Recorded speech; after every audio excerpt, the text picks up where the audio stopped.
Practice start होगी 5 second बाद। माननीय सभापति महोदय, मैं वित्त विधेयक का समर्थन करने के लिए खड़ा हुआ हूँ।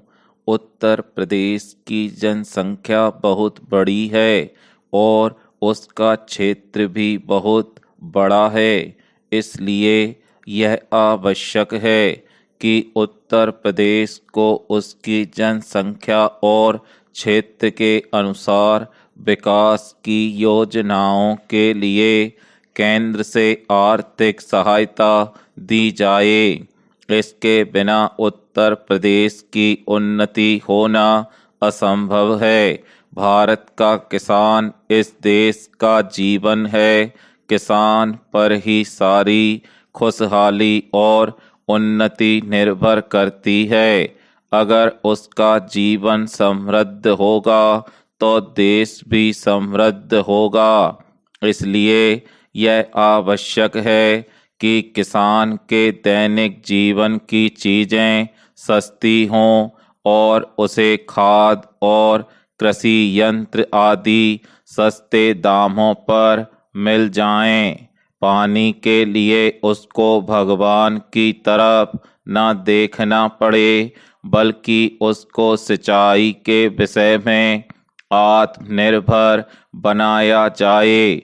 जब तक किसान को पूरी सुविधाएं नहीं दी जाएंगी, तब तक हमारा देश उन्नति नहीं कर सकता है।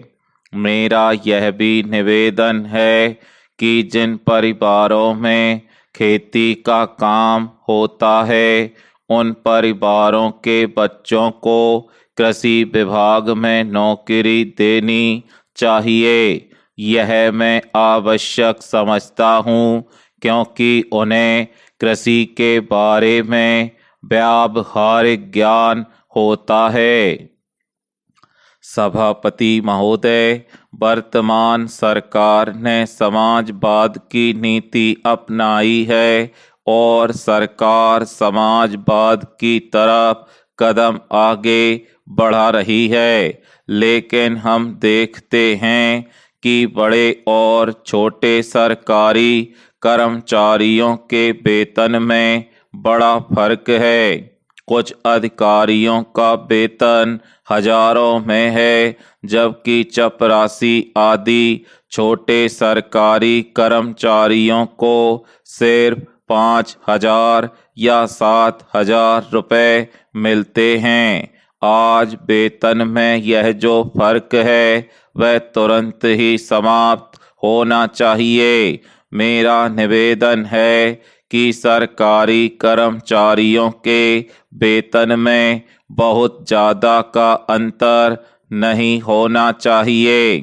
तभी हम कह सकते हैं कि हिंदुस्तान में समाजवाद है।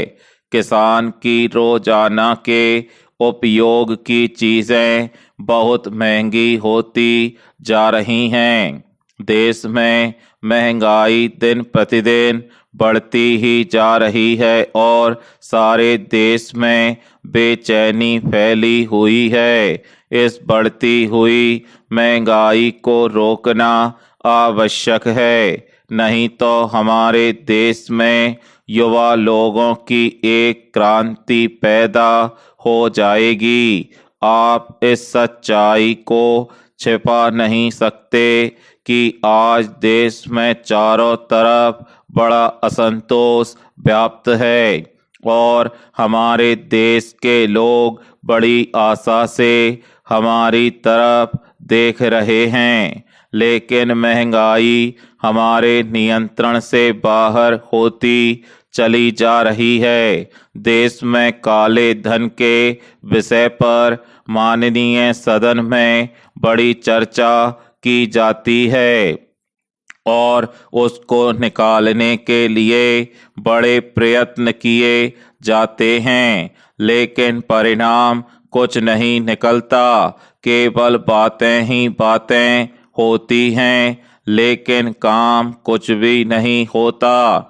इस विषय पर हमारी केंद्र सरकार को गंभीरता से ध्यान देना चाहिए।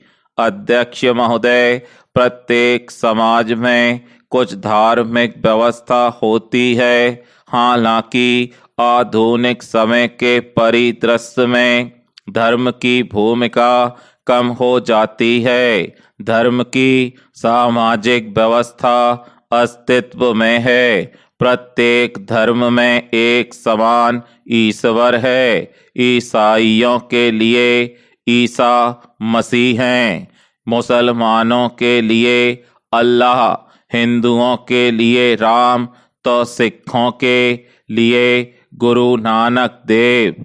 स्टॉप।